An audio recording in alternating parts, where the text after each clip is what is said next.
जय भीम, नमो बुद्धाय. आजच्या या वर्गामध्ये सर्व विद्यार्थ्यांचं सहर्ष स्वागत आहे. तर आजच्या पाठामध्ये आपण छोटे छोटे 3 शिलालेख अभ्यासणार आहोत. तर त्यापैकी हा पहिला शिलालेख बघूया. मालाकारस मुगुदा देय धम्म पोडी. तर याचा आपण देवनागरी लिपीमध्ये लिप्यांतर करून घेऊया.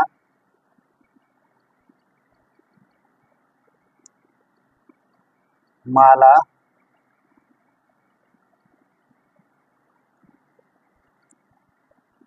कारस मुगुदा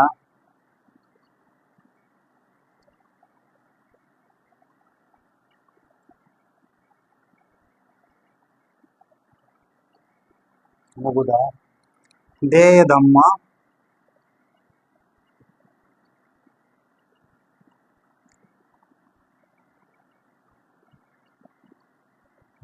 धम्म पोडी.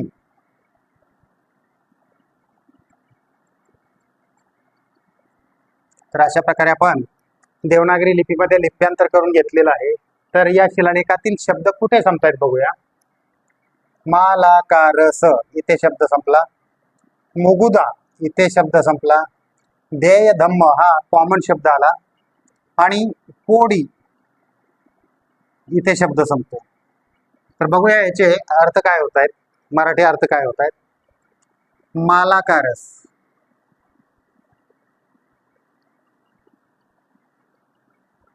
मालाकारस मालाकारस म्हणजे जो माळा बनवतो, कशापासून? फुलापासून. त्याला आज आपण माळी बोलतो. तर हे माळी हा व्यवसायाशी संबंधित आहे, कुठल्या जातीशी संबंधित नाही. तर त्या कालखंडामध्ये सुद्धा माळी होते की जे फुलांचा व्यापार करायचे. म्हणून ह्या मालाकारचा अर्थ होतो माळी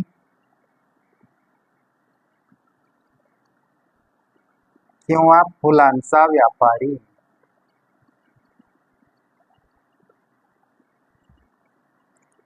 फुलांचा व्यापारी. दुसरा शब्द आहे मुगुदा.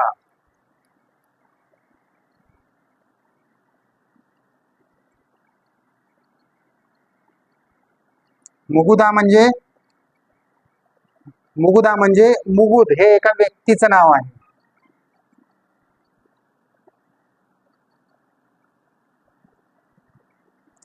हे व्यक्तीचं नाव आहे.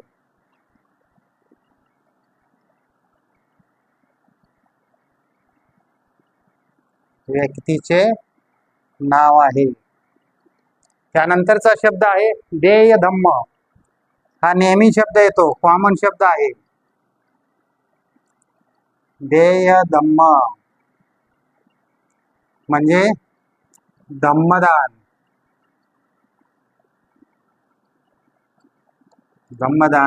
आणि त्यानंतरचा शब्द आहे पोडी.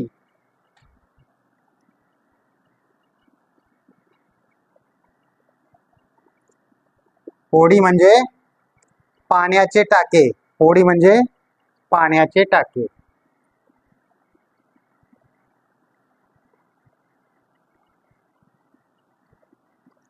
पाण्याचे टाके. तर अशा प्रकारे आपण मराठी शब्दार्थ पाहिलेले आहेत. तर आता या शिलालेखाचा मराठी अर्थ काय होतोय ते बघूया आपण.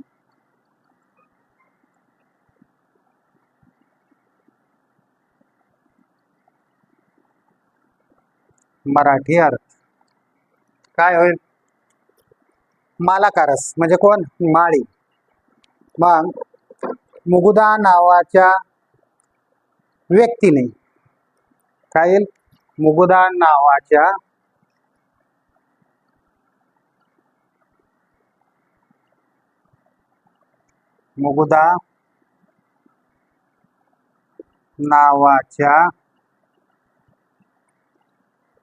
माळ्याने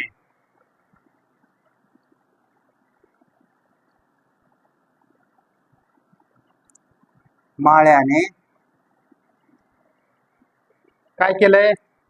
पोडी म्हणजे पाण्याचे टाके. काय केलेलं आहे? माळ्याने पाण्याचे टाके दम्मदान दिले.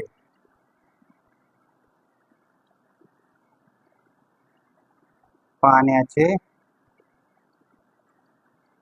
टाके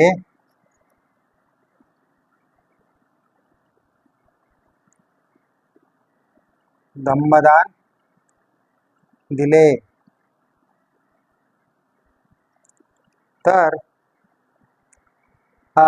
याचा दुसरा बी अर्थ असा होईल की फुलांचा व्यापारी माळी मुगुट याने पाण्याच्या टाकीचे दम्मदान दिले. तर अशा प्रकारे आपण आजच्या पाठातील पहिला शिलालेख अभ्यासलेला आहे. लगेच आपण दुसरा शिलालेख अभ्यासायला घेत आहोत. जय भीम, नमो बुद्धाय. आजच्या पाठातील आपण पहिला शिलालेख अभ्यासलेला आहे. तर हा दुसरा शिलालेख बघूया.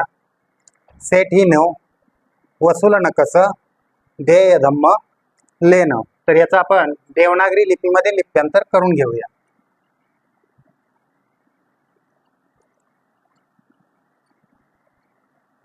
सेठीनो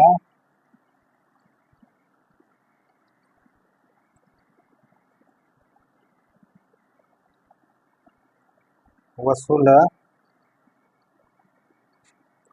नकस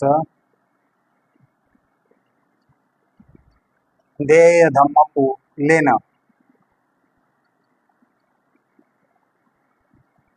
देय धम्म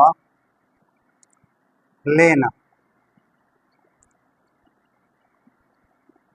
तर अशा प्रकारे आपण देवनागरीमध्ये लिप्यांतर करून घेतलेलं आहे.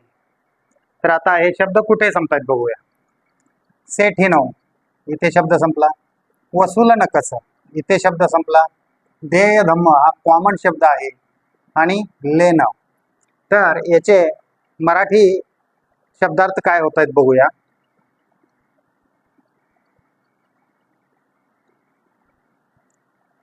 सेठीनो, सेठीनो म्हणजे श्रेष्ठी.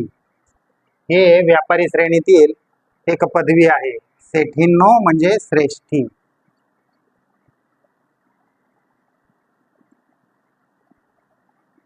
श्रेष्ठी. त्यानंतरचा शब्द आहे वसूल नकस.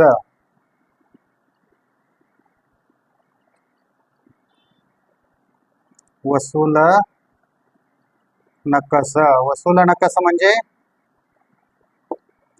हे व्यक्तीचं नाव आहे. वसूल नकस म्हणजे वसूल नाक. वसूल नकस म्हणजे वसूल नाक.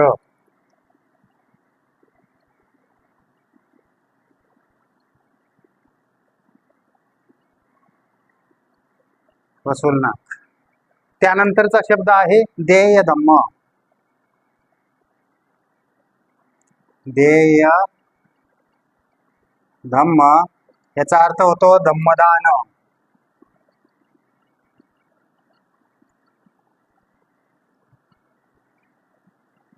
धम्मदान. आणि शेवटचा शब्द आहे लेन. तर या लेनला आपण आज भी लेनच बोलतो. तर बघूया या शिलालेखाचा मराठी अर्थ काय होतोय. मराठी अर्थ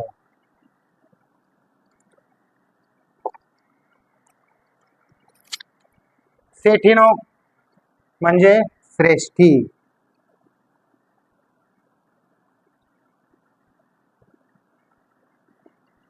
श्रेष्ठी कोण आहे. वसूलनाक.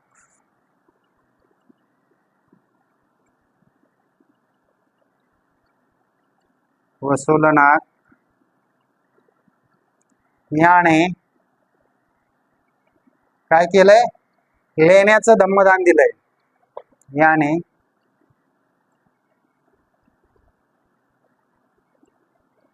लेण्याचे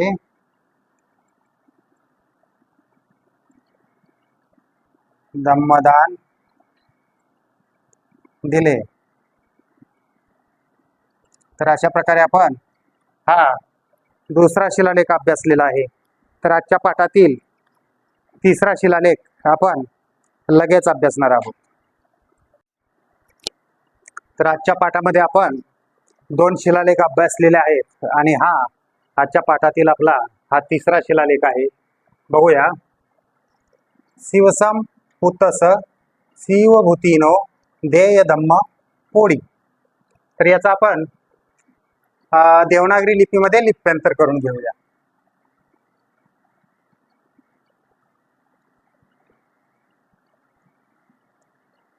शिवसम पुतस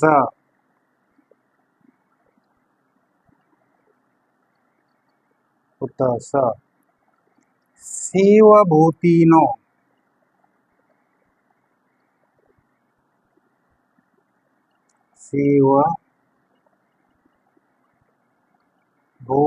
शिवभूतीनो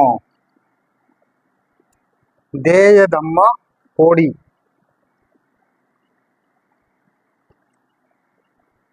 देय धम्म पोळी.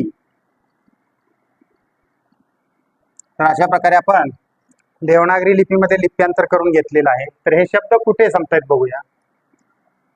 शिवसम पुतस शिवभूतीनो देय धम्म पोळी. तर अशा प्रकारे आपण याचे शब्द कुठे संपतात ते अभ्यासलं. तर या शब्दांचे मराठी अर्थ काय होतात ते बघूया.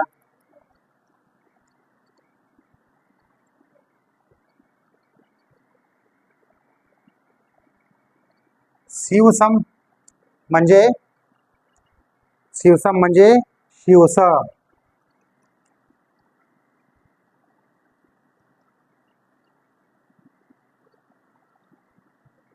शिवसम. त्यानंतरचा शब्द आहे पुतस. पुतस म्हणजे मुलगा. पुतस मुलगा. त्यानंतरचा शब्द आहे शिवभूतीनो.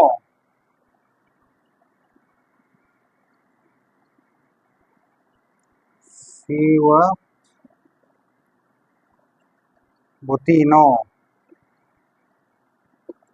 शिवभूतीनो म्हणजे शिवभूती ही व्यक्तींची नावं आहेत. शिवभूती हे शिवभूती आणि हे शिवसम हे दोन्ही व्यक्तींची नावं आहेत. त्यानंतरचा शब्द आहे देय धम्म.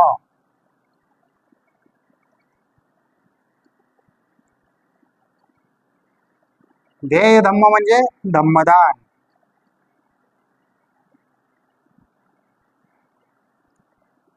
धम्मदान. आणि शेवटचा शब्द आहे पोळी.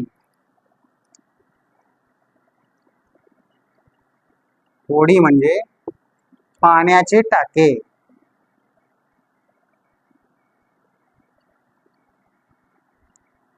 पाण्याचे टाके. तर अशा प्रकारे आपण मराठी शब्दार्थ बघितले.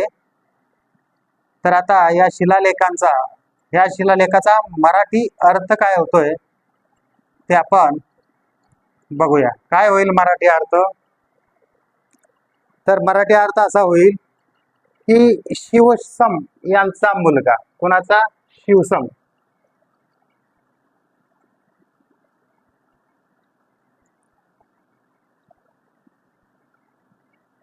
शिवसम यांचा मुलगा. कोण आहे यांचा मुलगा? तर तो शिवभूती. कोण आहे?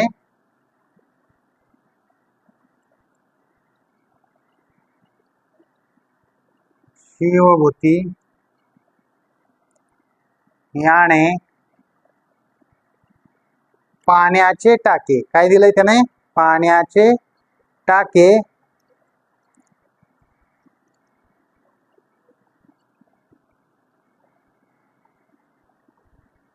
पाण्याचे टाके धम्मदान दिले.